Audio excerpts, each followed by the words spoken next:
Imagine you are living in the ruins of civilization. It's dusk. Right, a really bleak picture. Yeah, exactly. You're standing in a ruined town square, and the cobblestones are cracked. They're just choked with dead weeds. And right in the center is this old, completely dry fountain. With that stone woman, right, just frozen in time. Yeah, pouring water from a jug that, well, no longer flows. The air is freezing. People are huddled together. They're silent. They're just completely traumatized by whatever collapse brought the world to this point. And then into this incredibly grim scene, a man walks in. Right. His name is Elias. And he doesn't have weapons. He doesn't have, like, food to hand out. Instead, he finds 3 wooden crates. He carefully tests them for rot, and he arranges them into a makeshift stage. Which is just such a jarring thing to do in that environment. Totally. And then out of his pack, he pulls a puppet made of carved pine and worn leather. So I want you to think about this. If you were standing in that empty, broken square, just fighting to survive another day, what would it take to make you stop, turn around, and actually listen to a story? I mean, it's the ultimate question of survival psychology, really. Because it seems crazy, right? Completely. In a post-collapse world, stopping to watch a puppet show seems absurd on its face. It feels like a luxury you simply cannot afford when you should be foraging or standing guard. I mean, attention is an incredibly expensive currency in a world where everything is basically trying to kill you. And that is the perfect setup for our mission on this deep dive today. We are looking into the novel Survival Performer and Builder. Such a fascinating book. It really is. And what we want to unpack here is the sheer mechanics of how a broken world is actually put back together. Like, the core insight from this source is that a society isn't just rebuilt with hammers and nails. Right. It is built with attention, with art, and with shared narratives.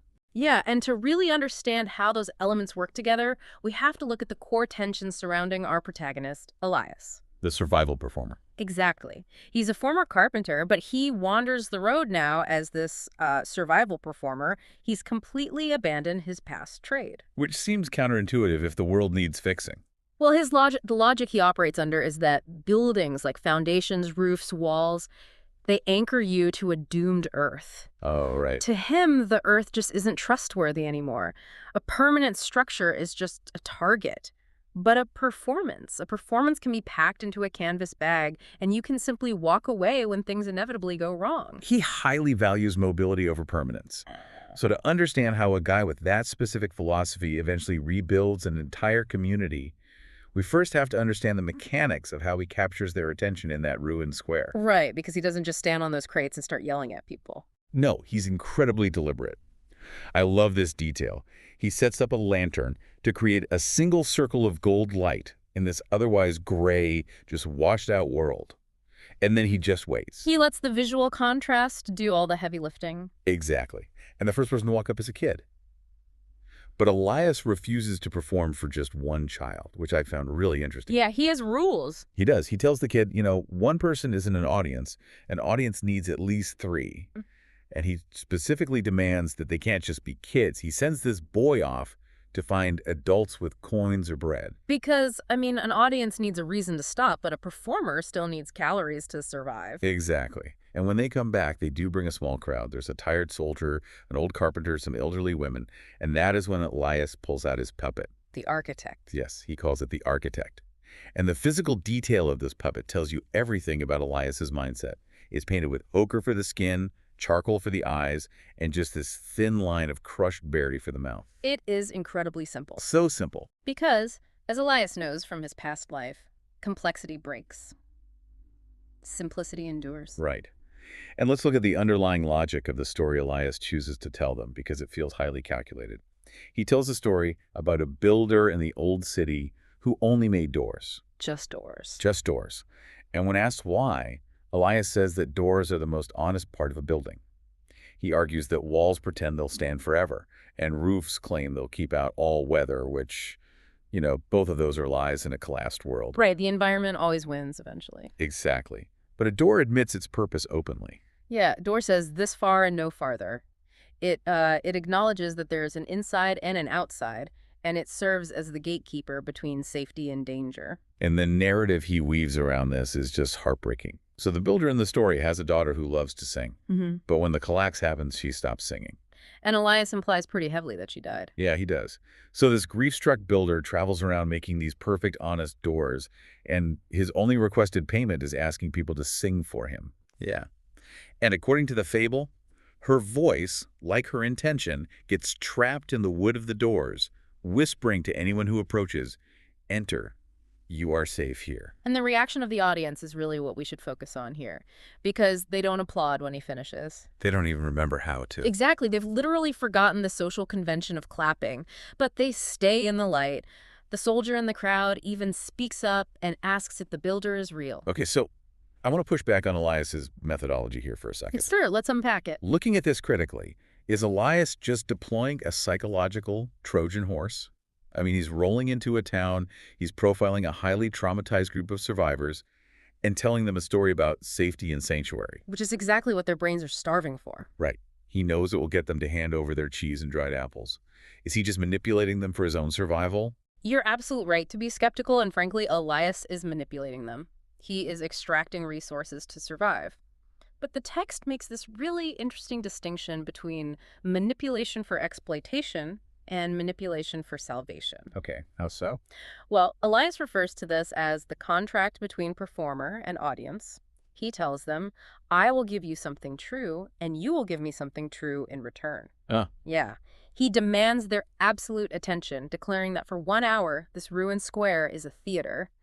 And in return, he gives them a momentary cognitive sanctuary. When the soldier asks if the builder is real, Elias says yes, but with this really crucial caveat. He says the builder is real because they need him to be real. Oh, wow. In a world stripped of facts and infrastructure, shared belief is the closest thing they have to reality. So he's essentially manufacturing hope because hope is a survival mechanism. Exactly. But, telling a comforting fable about a builder is one thing. Proving you can actually manipulate physical reality is where the illusion meets the road. And that brings us to how Elias gets caught in his own web by a teenager named Mara. Mara is such a brilliant character. She's described as having this scar across her forehead like a crown, and she completely bypasses his performer persona. She sees right through it. She does. While everyone else is entranced by the puppet, she's looking at his hands. She notices the thick calluses. She watches the way his eyes automatically measure the angles of the crates he's standing on. Because performers might guess and improvise, but builders measure. Right. She sees the builder underneath the performer, calls him out on it, and demands he teach her. And the very next morning, she forces his hand in the most practical way possible. Elias wakes up to this awful sound. Mara is trying to nail a wet, water-damaged piece of oak into a crumbling plaster wall. Oh, no. And she's using a rock as a hammer. Yeah, that's just a complete disaster. It is. The wood is splitting, the rusty nail is bending, the plaster is just turning to dust. Elias can't take it. He stops her. And this moment serves as the introduction to his 3 rules of building. And we really need to look at these rules closely because they map perfectly onto how you reconstruct a society, not just a shelf. Let's do it. So the first rule completely flips the traditional idea of carpentry. He tells her, build with what you have. Right. But he emphasizes that you have to know what you actually have. He explains that trying to put a nail into wet wood is like trying to nail water. It's fighting the reality of the material. You can't force it to be something it's not. Exactly. Instead of wishing they had fresh lumber from a hardware store that no longer exists, he points to an abandoned bench sitting by the dry fountain. It has dry pine and iron legs. But salvaged materials have their own limitations, right? Which forces Elias to teach her a pretty harsh reality about permanence. And that leads to rule number 2, which is build for repair. When they disassembled the bench, they don't use nails to build the new shelf. They use screws. He explains that everything breaks eventually. The environment will always win. So it's not about making it indestructible? No, the question isn't how to make something indestructible, but whether it breaks in a way that allows it to be fixed. Nails tear the wood when you pull them out. Screws can be backed out cleanly. That is so smart. And then the third rule is the one that really stuck with me. He says, perfect is the enemy of standing. Yeah, that's a great one. They build this shelf using the salvaged pine and some mismatched tin brackets. By any conventional standard, it's ugly, it's crooked. But when Elias takes his heavy canvas pack and drops it onto the wood, the shelf holds. It does its job. Right. It reminds me so much of the minimum viable product concept. that you see in tech startup. Oh yeah, the MVP. Yeah, you don't wait 3 years in stealth mode to launch the flawless app. You launch the ugly basic version just to see if the code doesn't crash when people use it. Elias is applying that to physical survival. This shelf holds the bag. That is enough for today. And taking that concept further, building in this world isn't about pristine aesthetics. It's about recognizing potential inside of ruins. I mean, a performer looks at a crowd and sees an audience to be managed. But a builder looks at a structure and sees weight distribution to be supported. It's a totally different lens. Completely.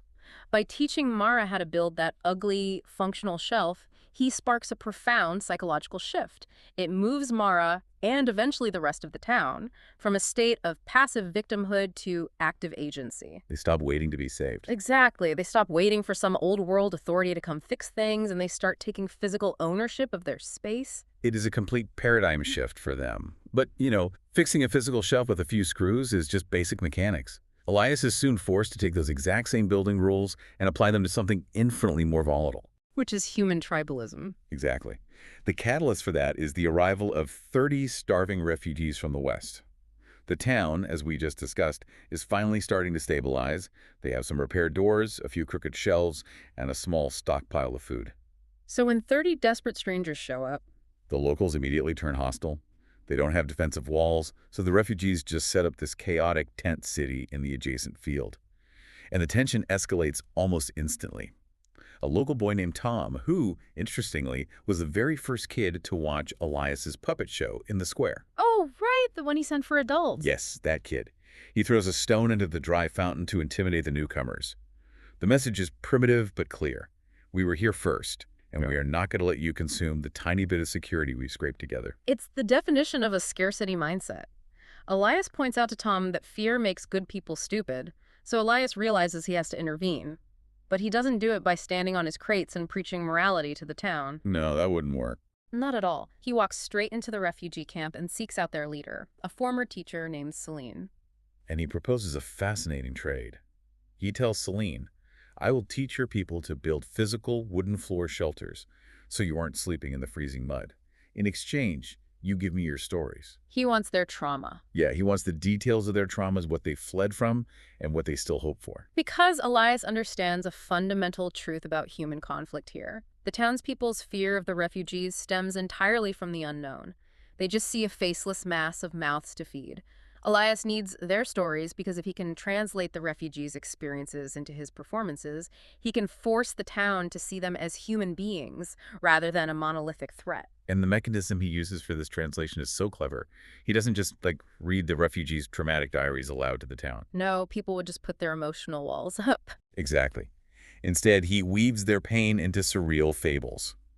Celine's story of losing our old school becomes a tale about a teacher trying to teach birds how to read, because birds are the only creatures left who remember how to sing. So poetic. It is.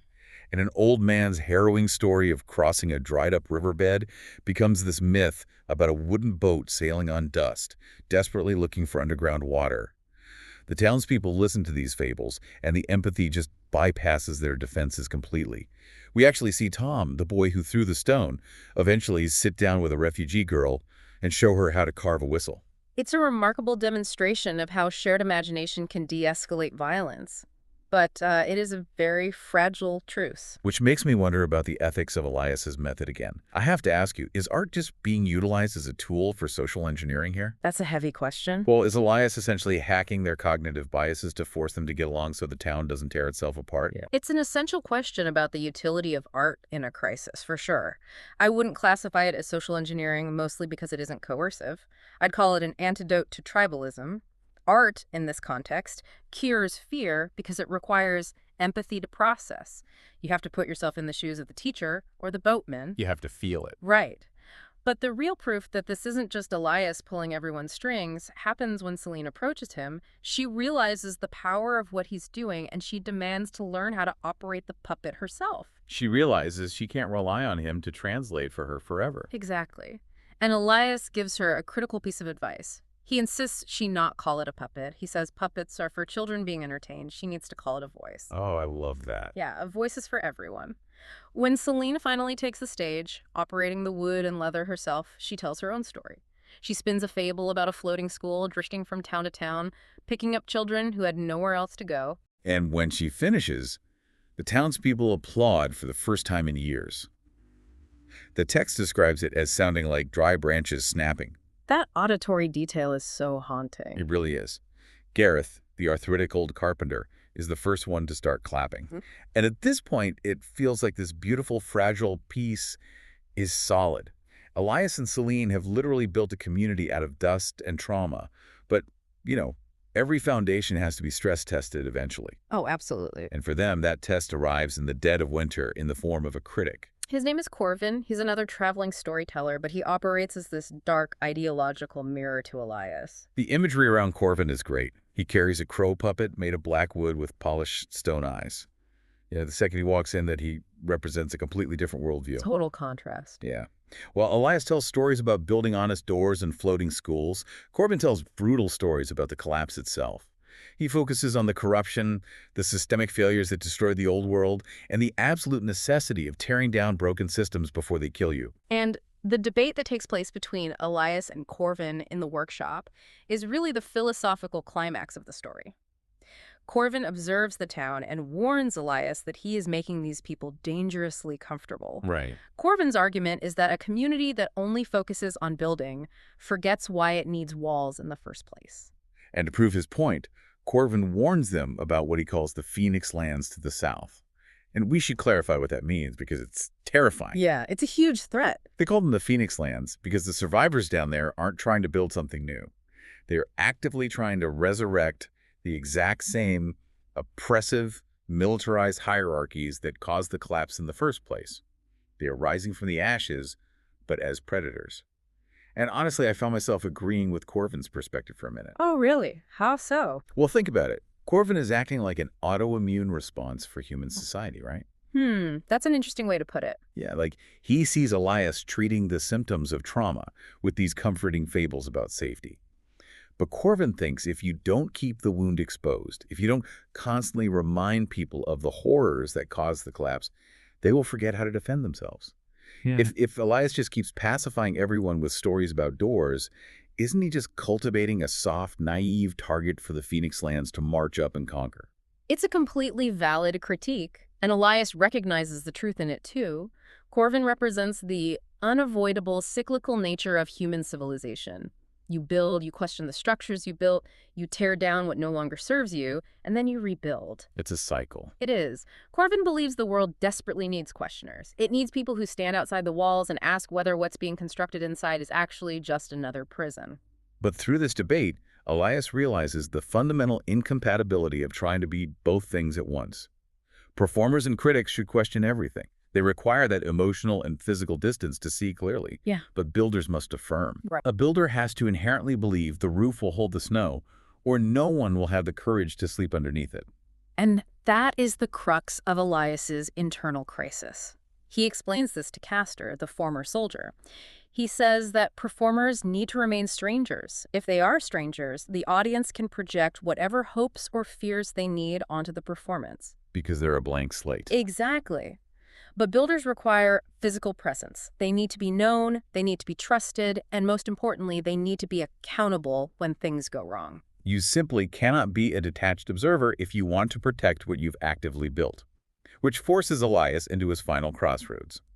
Corvin leaves the town, heading back south to keep sounding the alarm, and his departure leaves Elias with a binary choice as winter begins to end. The ultimate choice. Yeah. He can pack his canvas bag, maintain his precious freedom, and run away before he becomes fully responsible for the lives of these people.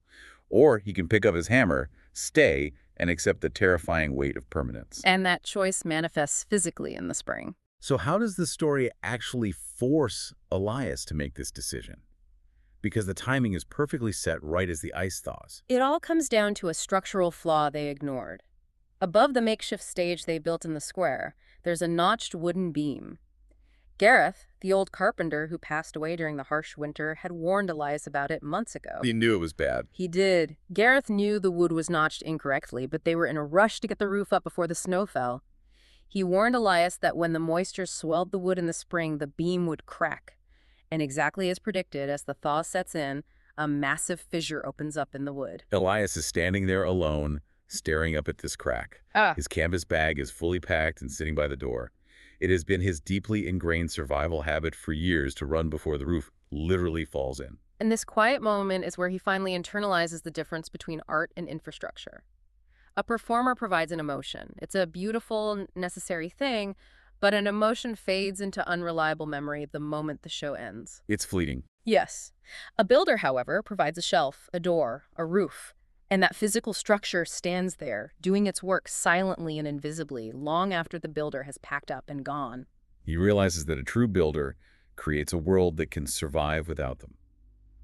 So what is his move? He looks at the bag, he looks at the cracked beam, and then he drops the bag. Wow. He turns his back on the open road, walks straight into the workshop where Maura is cleaning the winter rust off the tools, picks up a heavy hammer, and says, "Show me where the new beam is. Let's notch it right this time." It is a profound, quiet revolution. He gives up the safety of being a detached wanderer for the extreme vulnerability of staying and fixing the flaw. And the narrative rewards this choice by flashing forward 5 years to show us the outcome. The town isn't just surviving, it's actually thriving. Yes, and much to Elias's enduring embarrassment, the residents have officially named the town Elias. That's amazing. But the true thematic resolution is found in what he teaches the new travelers passing through. He tells them that the stage and the foundation are the exact same thing, just viewed from different angles. That's a great line. It is. He stopped running because he finally understood that mere survival isn't the same thing as living. Living requires a foundation. He finally found his stage, and it was one that didn't fold up into a backpack. He stopped performing the part of a man who needed to walk alone to be safe. Because that narrative of the lone survivor was always just an easier story to tell himself than the truth. The truth was, beneath the performer's ochre and charcoal, he was always a builder. So, bringing all these threads together for you listening, we've explored how the monumental task of rebuilding a broken world or a broken organization or even just a broken period in your own life requires two completely distinct tool sets. You absolutely need the practical mechanics. You need the hammers, the screws instead of nails, and the discipline of Elias's 3 rules of building. But the physical walls are never enough on their own. No, you need shared narratives. You have to actively build the reason people want to live inside those walls together. You have to weave their stories into a shared fabric so they find empathy instead of throwing stones at the unknown. And that leaves us with a concept to examine long after this deep dive is over. Think about the notched beams in your own life, or your own community, or your workplace. The flaws we ignore? Exactly. These are the structural flaws we knowingly install because we are in a hurry. They are the difficult conversations we avoid, the temporary duct tape fixes we rely on, knowing full well that when the seasons change and the real pressure mounts, those beams are going to crack. It's the easy way out in the short term. Precisely. And the question this story asks you is this: are you currently playing the role of the wandering performer, hoping you'll be packed and gone before the spring thaw exposes that crack? Or are you willing to be the builder, the one who stays, who picks up the hammer, and does the silent, often invisible work of replacing the beam before the roof caves in on everyone else? That is a heavy, beautiful question to leave on. Thank you for joining us on this deep dive. As you go out into your day, take a look at your own community. Look at it with the eyes of a performer who understands the psychology of an audience, but also with the measuring eyes of a builder who understands weight distribution. And the next time you find yourself standing in your own proverbial ruined square at dusk, wait. The next time you find yourself standing in your own ruined square at dusk, remember, the show can only go on if you take the time to build the stage.